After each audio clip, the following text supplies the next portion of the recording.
Ho ho buddies, once Bloodline Games. I'm Gareth, and today we're playing 9 hours, 9 persons, 9 doors. We had a hell of a lot happen last time. Last time we had Ace kind of revealed that he was the one that killed Clover. He was the one that killed the fake snake. We went down to the 9th door. We managed to escape using before we did that, we opened the coffin using the number that we opened the safe with, which is weird. You wouldn't expect Zero to use the same code twice, but he did. And the other thing is that we opened the coffin, then Snake was actually in there, the real Snake. We got through the 9th door by using the wristband that Clover found on the dead man in the cabin. The captain's room, or whatever it's called, captain's cabin, and that had a 0 on it, but it actually represented a 6. Interestingly enough, managed to escape there with 7, Junpei, and Snake, because Snake removed his false arm, which had the thing on it. What's it called? The wristband. You know. These things. That was like his last desperate measure to flee. Then we confronted Ace, who was in the incinerator room, which was the last place that we were at. And Snake decided to stop him, but also killed himself in the process.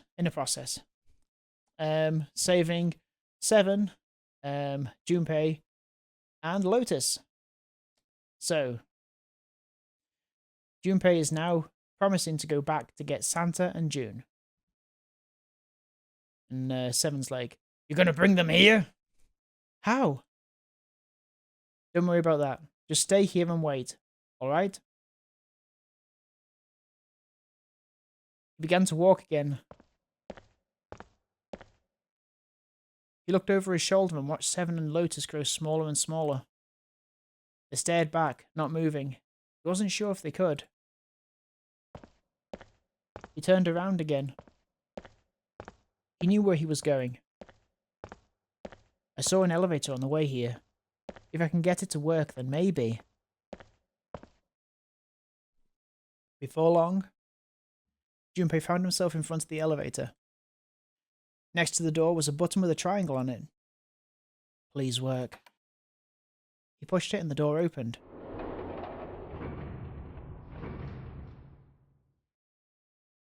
Yes.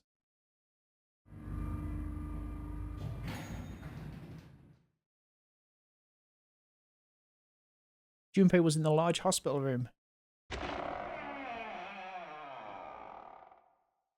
"June! Santa!"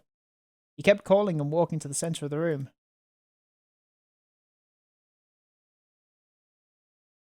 But try as he might, he couldn't find them. Ugh. Damn it. Where did they go? Increasingly frustrated and increasingly worried, Junpei left the hospital room. He had no choice. He'd have to look for them. Junpei's heart was heavy. He couldn't shake the feeling, but there was a part of him that felt it'd be wrong to, even if he could.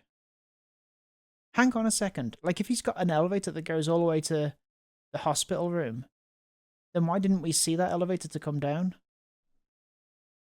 Weird. With every step he took, his legs felt more and more like lead.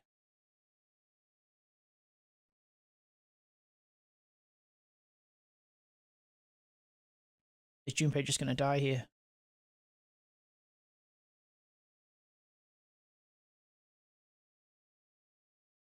Okay. Where are they?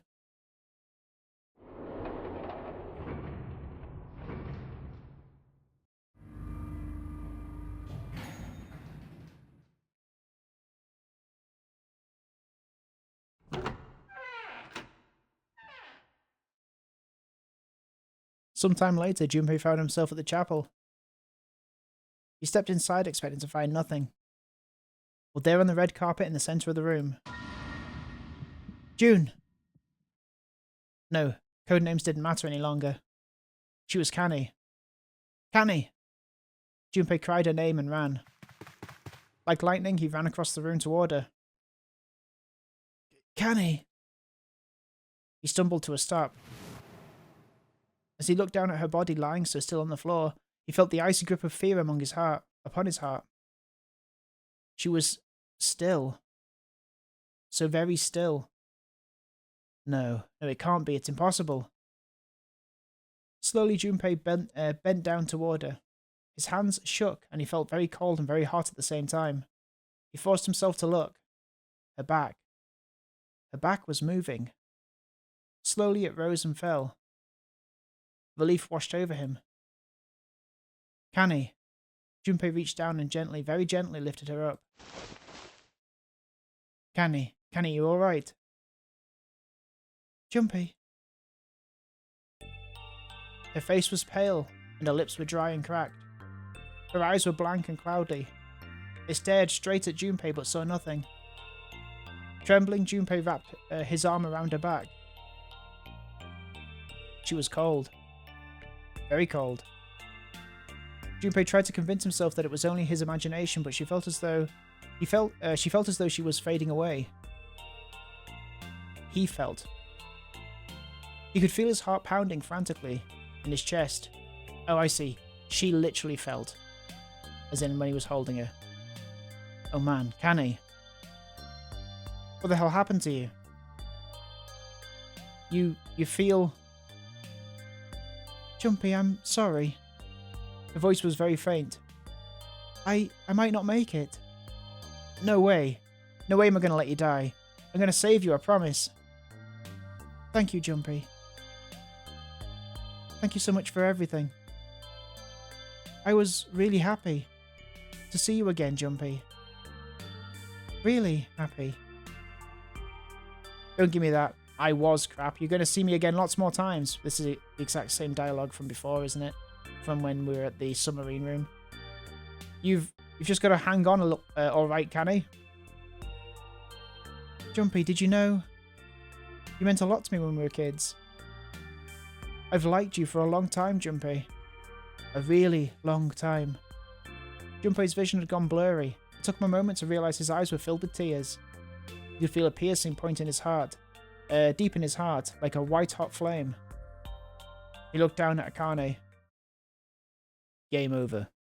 There was a crack of static from above his head, and a voice spoke. Zero. You son of a bitch, where are you hiding? Junpei frantically scanned the ceiling for the source of the voice. I am right here. I've always been close to you. What the hell are you talking about? No matter. I will tell you again. Game over. This game has ended. This game has ended. No, it hasn't. I'm not going to let it end yet. I'm going to get out of here with Canny. You can't. That is impossible. Why? Because you chose the wrong path. The wrong path. That's correct. Your path was inevitable, however. Admit defeat. Where there is shadow, there is light. Where there is the absence of light, there is no shadow, so it goes. What are you talking about? It matters not. The loser has been decided. I told you I'm not going to lose. No, you misunderstand. You haven't lost. I have lost. What? Junpei didn't have time to ponder what that meant before. He heard the door slam shut behind him. He spun around. There was no one there. Was it Zero? Canny, wait here. I'll be right back, I promise. She managed a single nod. Junpei laid her back down gently and leapt for the door. He yanked it open and shot outside. No one. The hall was empty. There was nothing moving anywhere. Damn it, where are you? It doesn't matter. I need to get Canny out first. He didn't want to leave Canny alone any longer than he had to, so Junpei turned around and headed back to the chapel. She was gone. Canny? She wasn't there.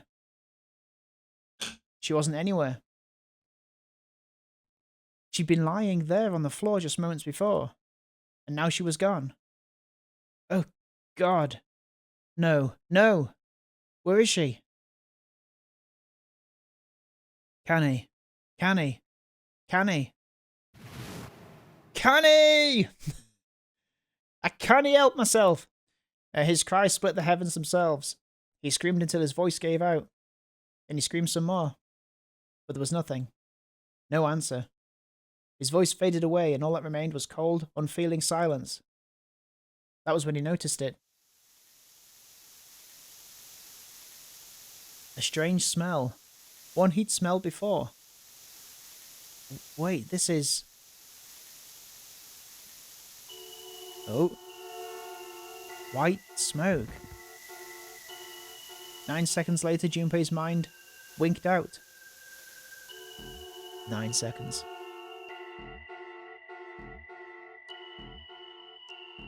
Oh, okay. So that's one end. Why would he be put to sleep? I want to skip this stuff because I've seen it before. The end. Or is it? Chance of loss is not 0. So the 0 lost ending in 999. Okay. Seek a way out. Seek a door that carries a 9. Okay.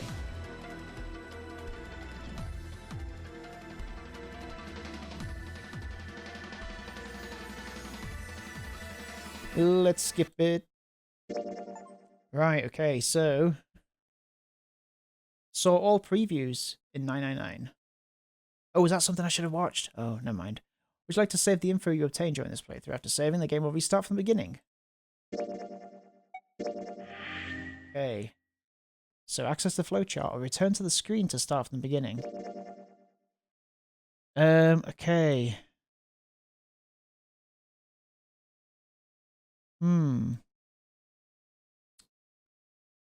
So what do I need to do to get to this and to get to this?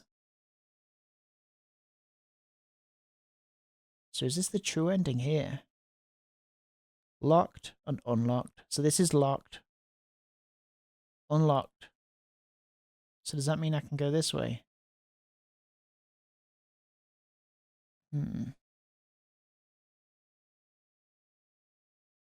So there's no way for me to experience the coffin thing. Unless... 3 left behind.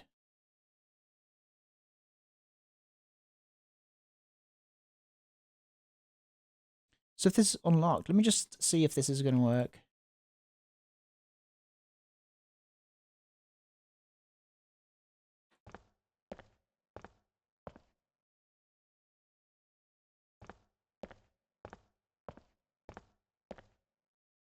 Oh, hang on. Touch the surface of the door. June. Thought about June. What about Akane Kurashiki? Was she safe?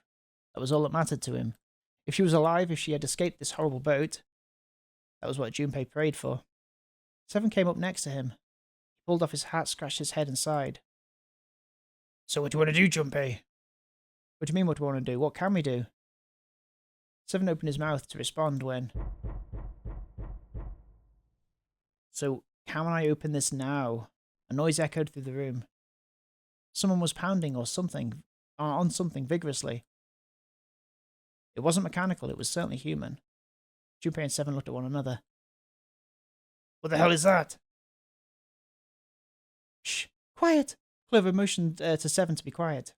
She put on one finger to her lips and closed her eyes in concentration.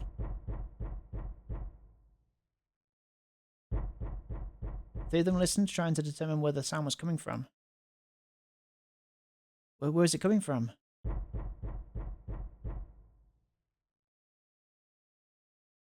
Could it be? Hey, I think it's coming from this coffin. You're right. Let's open it. But how? What are those muscles for show? You tell me to force it open? Just shut up and do it. So they do this, Can't open it. God damn it. Mine, it won't even budge. There was some sort of keypad attached to the coffin. Its purpose would not have been difficult to determine. Their eyes were almost immediately drawn to it. Not another one. Yeah, looks like it. Do you think we have to put in the right password or it won't open? I think so. The noise wasn't stopping. In fact, it was getting louder. Whoever or whatever's inside this thing wants out and now. I know that. But how? Without a passcode, I don't think there's much we can do. They couldn't even tell how many numbers the passcode needed to be. Isn't there a hint somewhere? Let me look for one. Unfortunately, there didn't seem to be anything near the coffin. Clover ran to examine the pews and Seven investigated the desk, but they turned up nothing. There's nothing here. Not making this easy, are they? The sound still wouldn't stop. It wasn't a noise that belonged in that room. So we're not going to be able to open it. What's the passcode? What am I supposed to do? How can we figure it out? I need something.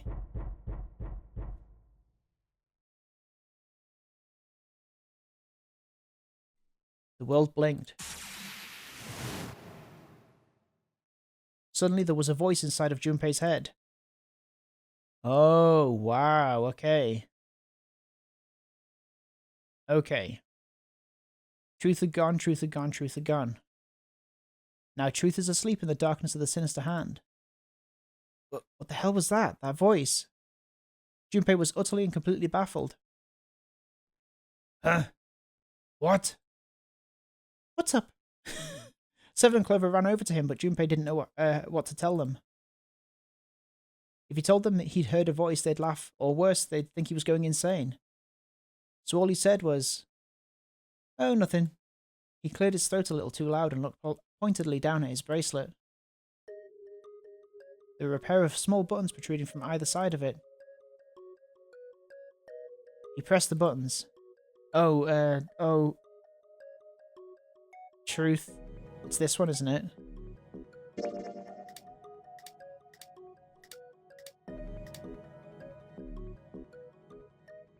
That was it.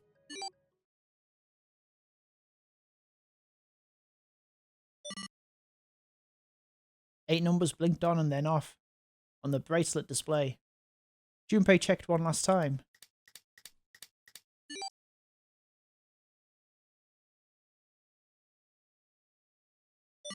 One 438 3421. Huh? Huh? Hey, what the hell were those numbers? Oh my gosh, are those? Junpei didn't answer. He simply walked straight to the coffin. He knelt down in front of the keypad, running over to the numbers in his head so that he wouldn't forget. 1438 3421. 1438 3421. With trembling fingers, he punched them in. 1438 3421. That was all of them. He punched the E button. There was a moment of complete silence. Wow. Then there was a sound of the coffin lid unlatching. Someone sat up out of it. No way. Why? Why are you? Ah! Oh, is that you, Clover? I apologize for worrying you. Snake! You... why? Junpei, and Seven, is that you? Is everyone else there as well? Just like Rip Van Winkle. Still, it was very much like Snake to simply cut to the heart of the matter and ask. Ha! Jeez. Junpei and Seven shared a wry smile. Clover's eyes were filled with tears. You're back! With a cry of joy, she leapt into Snake's arms. Gently now. My body's still a little weak. Oh, you're back! Clover looked like nothing so much as a lost child who had finally found her home. She cried and cried and cried. Her eyes were red and her nose was running. She hiccuped and gasped as if she was about to begin hyperventilating. "You're back! You're really here!" Her voice was happy but almost desperate, as if she feared he would disappear again if she stopped talking to him. Tear after tremendous tear rolled its way down her face. Her small arms strained as she clutched Snake's body as tightly as she could. Perhaps she had to convince herself he was real. Perhaps she was worried he'd be gone the moment she let go. Perhaps she simply didn't know what else to do. "Oh, you're back!" "Come now, what's gotten into you? You're acting as though I've returned from the grave." "Not as though! You did! I really thought you were dead!" "Huh? You jerk! Idiot! Idiot! Idiot!" Clover broke into sobs so great she could no longer talk. It was a touching reunion between brother and sister. Even though Junpei knew they had little time, and every minute they waited was a minute they wasted. It felt cruel to pull them apart. Junpei and Seven sat down on one of the pews, waiting for Clover to calm down before explaining to Snake what had transpired.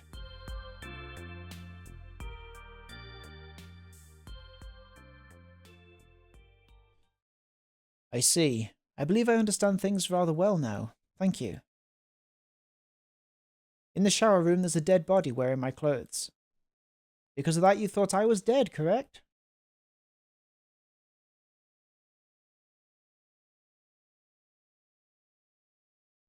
He'd quickly and neatly summarized the events of several hours. "Yeah." Junpei nodded. "You also discovered a corpse in the captain's quarters and Santa turned on you here, in this room. Do I have it straight?" "Well, the dead body in the captain's quarters is a surprise." "Sorry, there wasn't a good time to tell you." "Don't worry about it." "Well then, I've got a pretty decent idea of what happened while I was indisposed, but it's still something of a mystery who did all this, and why." "The corpse in the shower room that looked like me. And the corpse in the captain's quarters. Why were they killed the way they were?" "Oh, hang on." "You don't know." I guess that was Snake that said it. "No, why would I?" "The guy in the shower room. We don't know who he is, so let's just call him Mr. X. Anyway, this Mr. X is wearing Snake's clothes. But you're wearing some kind of weird robes. That means someone took your clothes and put them on, Mr. X. We need to figure out who that was." "I apologize, but I have no idea who might have done this to me. I only just now woke up. I was unconscious during all the events you just described to me. They must have undressed me and changed my clothes during that time." "When were you knocked out?" "When we split up to look for the red." "Where did they get you? Do you remember?" "It was a small room in one of the hallways on C deck." "What happened?" "The same thing that happened to every one of us when we were abducted. A canister releasing some sort of gas was thrown into the room. I believe the gas is some sort of incapacitating agent." "Yeah, no shit." "Then that means it was..." "Zero." "Looks that way, huh?" "There's nothing else I have to tell you. When I woke up, I was in this coffin." Junpei crossed his arms and thought. Why? Why did Zero make Mr. X wear Snake's clothes? How would that benefit Zero? I don't get it. What the hell does any of it mean? And I've no idea how I got the passcode for the coffin either. Truth had gone, and truth had gone. Where did those words come from? Why did I feel compelled to push the buttons on the bracelet after hearing them? Seven had asked him about it while they waited for Clover to finish crying. He'd had no answer for him, and then he still didn't. All I know is my fingers moved on their own. It was like I did it subconsciously. I don't get it. What the hell does any of it mean? His mind was a maelstrom of mysteries, clues, theories, and more mysteries. He could barely think. And also, Snake and Clover had been subjects in a similar experiment 9 years ago. The ability to access morphogenetic field is affected by a couple of things. The first is epiphany, and the other is danger. And someone did actually die. A girl. Her name was, There'd been another experiment conducted on this ship 9 years ago, and a girl had died during it. Morphogenetic field theory. The 2 murders.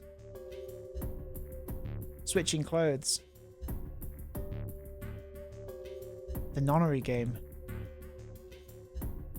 And whatever strange thing was happening to Junpei himself.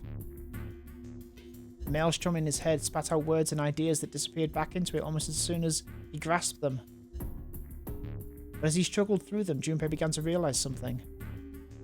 There was something that tied all of them together, and the point connecting the dots.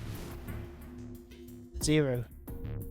He's the ringleader, the person who trapped 9 of us on this sinking ship. Zero should know everything.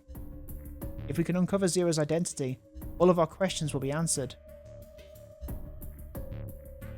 Who was Zero? Junpei had the beginnings of a theory. If he could only test it. Or perhaps... At any rate, we'll have plenty of time to decipher the details later. For now, it is of utmost importance that we escape. Junpei, it was 4:30 the last time you checked the clock, yes? That means we have less than an hour. We must hurry. Hey, how are we going to get out of here? Isn't that obvious? Through the other door, number 9. 5472 is 18, which is 9. Oh yeah, you're right. With Snake, we can open the door.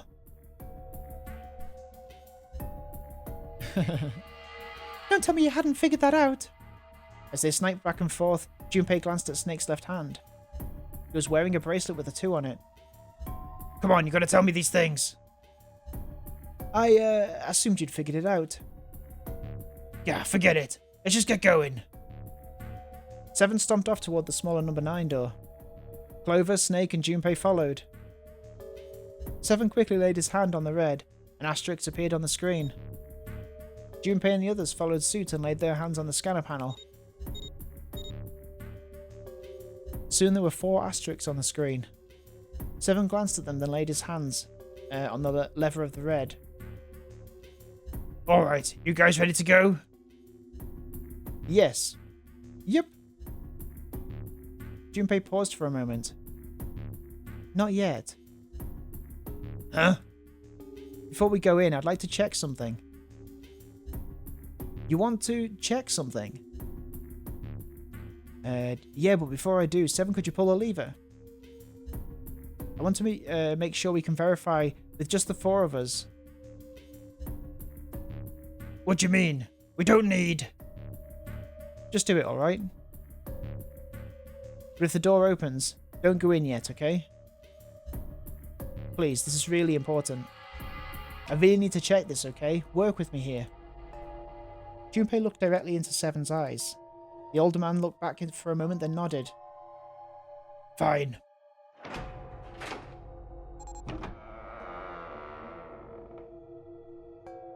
Seven pulled down on the lever and the door creaked open. Then they waited. 6, 7, 8.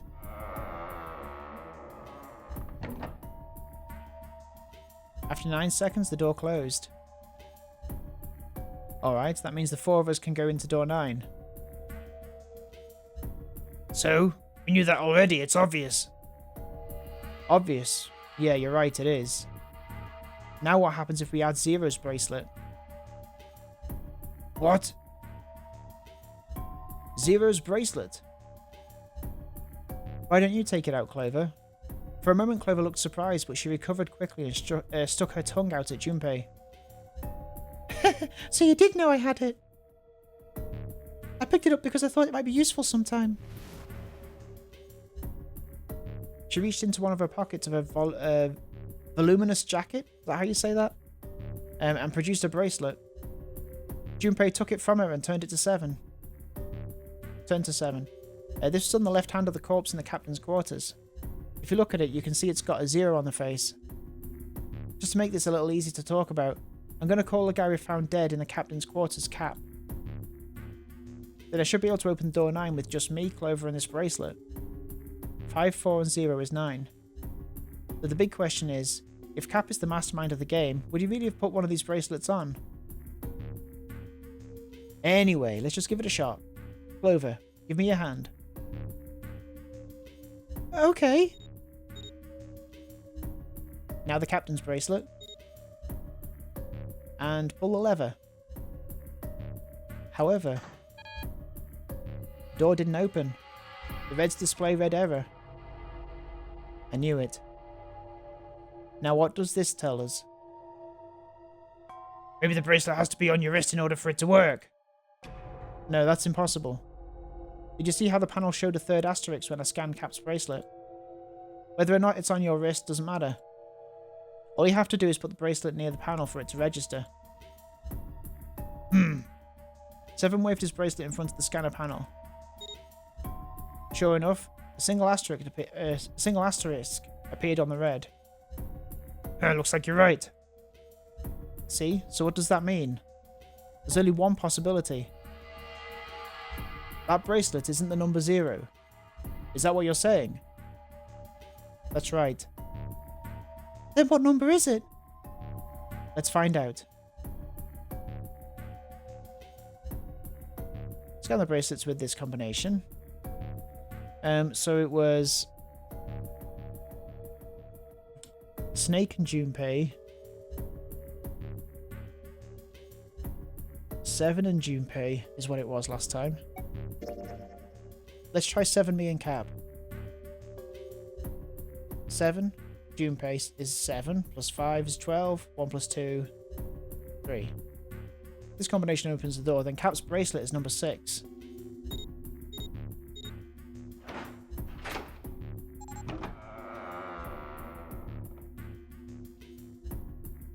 Hey, it opened! The door opened!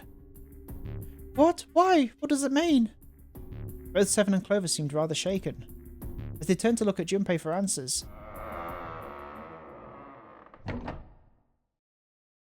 the door slid heavily shut. Junpei raised an eyebrow. Isn't it obvious? Cap's bracelet is number 6.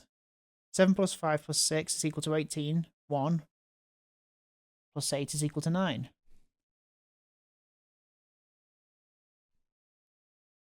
But doesn't it say 0? This isn't a 0. The symbol on here isn't a number 0. It's a letter O. Oh! Exactly. Whoa! Wait a minute, I don't get it. I mean, we figured out that Cap's bracelet is 6, right? Yes. Does that mean there are 2 people with 6s? Before Junpei could answer, Snake spoke up. There is most likely only one person with a 6. But I don't get it. What about June? Oh, I don't get it. What about June? Well, this is only an educated guess, but I think June's number was never 6 to begin with. Her bracelet was flipped. It's a 9. Oh my god, what a twist. In other words, June's real number is 9. That seems the most likely. Then all this numbered door stuff was just a load of crap. Why would you say that? Well, all the 6s that June's had to contribute to. Because if June is 9, then the numbers wouldn't match up. Clover grabbed Junpei's notebook and began to write furiously in it. Here, look! Junpei leaned over to look at it. List of all the numbered doors June's gone through. I'll let you know what I'm writing, okay, Snake? And that's everything. I wrote down which door she went into and with whom. And I wrote down what all the numbers were. So if you switch 9 in wherever there's a 6, the numbers don't work. If the digital route is 7, then you can't go through door 4. If the digital route is 2, then you can't open door 8. Clover, do you notice anything interesting on that list? Oh, 3 went to the same. What do you mean? You're talking about 3, right? 3! Santa's always in the room with her. That's what you're saying, isn't it? Oh, Santa's always in the room with her. That's what you're saying, isn't it? Yes, that's right. What about it? Then Santa's number is also not 3. That's quite simple, really. You told me that the first time you came into this room, Santa was the first to refuse to leave June behind. Now, doesn't that beg the question why? Why would Santa do such a thing? The answer is easy. Because Santa can't open the door 9 with only 7 and Lotus. Of course, there's only one reason for that. His number isn't actually 3. Oh, hang on. That was the wrong voice as well. It's so hard. Apparently, I can't tell the difference between 7 and Snake, as in the actual words. But I can, really. Santa's real number. 7, would you be so kind as to modify my sister's equations? Yeah, sure. It'd have to be 0. Is that right? So if hers is 9, then his would have to be 0. 7 took the pen from a confused Clover and began to adjust her calculations. This is what you were getting at, right, Snake? Yes. He read out the changes he'd made. When he finished, he looked at Snake. Snake smiled. Thank you. That is exactly right, 7. Santa's true number wasn't 3. It was 0. No way! Santa is 0. And June was 9, not 6. Well then, if June was 9 and not 6, that means the other man was 6. Would that work? I can't remember how the man killed himself. He definitely used Clover's. Conversely, Santa was 0, not 3. Plus 3 and minus 3. They cancel out another. They cancel out, one another out. Nothing appears out of order. Santa was still playing by the rules of the nonary game this whole time. Precisely. So you're saying Santa planned this whole thing? I'm not sure if he acted alone or not. But I think it's safe to conclude that he is 0. If my hypothesis is correct... Clover bit her lip. She seemed to be having some difficulty believing her brother's explanation. Junpei remained silent and thought. Snake's hypothesis. Something doesn't seem right. June's bracelet being flipped. Even if that were possible, that would mean that there are 2 number 9 bracelets. And if that's the case...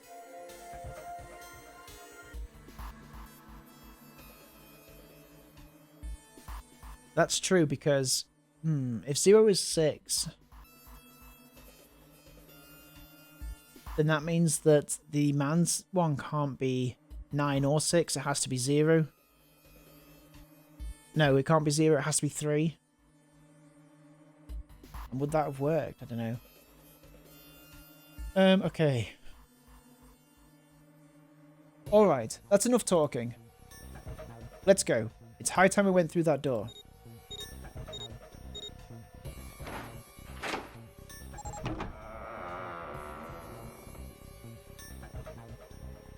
Door 9 opened. They leapt through it. It's right there. The dead was directly in front of them as they came through the door. Quickly they scanned their bracelets.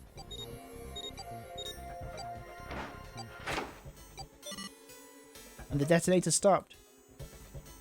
Whew.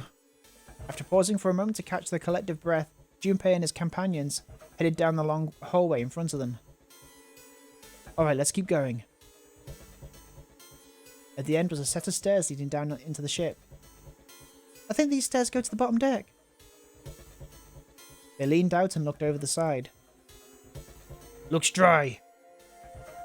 Let's head down. After deciding it was safe, they headed down the stairs.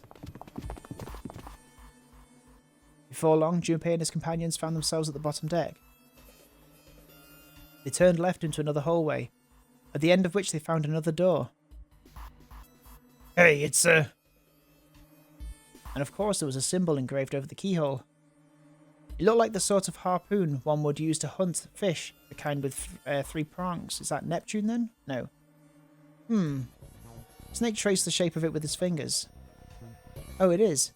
This is the Neptune symbol. There must be a key around here somewhere. Neptune key. I only have the Uranus keycard. Clearly it wasn't going to open this door. It's a different planet, plus it's the wrong kind of key. Let's turn around and go back for now. Oh, let's turn around and go back for now. Yeah. After examining the door for a few minutes, they gave up and headed back the way they came. Hey, another door! With a little more searching, they found a metal door. And a card reader this time. The symbol was engraved into the card reader. It's the Uranus symbol. This is the place. He muttered to himself and slid the card through the reader. It beeped once and the light on it turned green. With a heavy metal groan, the door creaked open.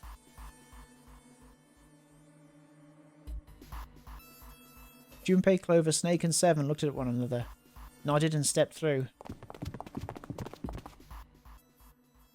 The room they found themselves in was full of books.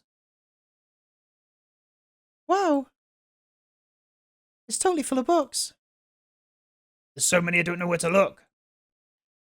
It looked remarkably like a library. Not the sort of library where large numbers of people came to read books, but more the sort of library that was simply a place to store books. He felt a little overwhelmed by the sheer number of books, but Junpei did his best to speak with authority. Alright, if you want to get through this door out there, through that door out there, we need to find the Neptune key. I say we split up and look for it. Okay. Very well. Sure thing. Good, let's get started then. We don't have a lot of time, hurry. Alice sleeps in a small chamber past the Forest of Knowledge. As he began his search for reasons he didn't fully understand, Junpei felt those particular words float through his mind. Alright, another episode of 9 Hours, 9 Persons, 9 Doors. I can't believe that this is still going on. Crazy. And now we're in the library. So I will see you next time when we're going to go through the library and find the Neptune key. And maybe we'll find Alice as well. Alright, thank you so much for watching. I'll see you next time. Bye bye.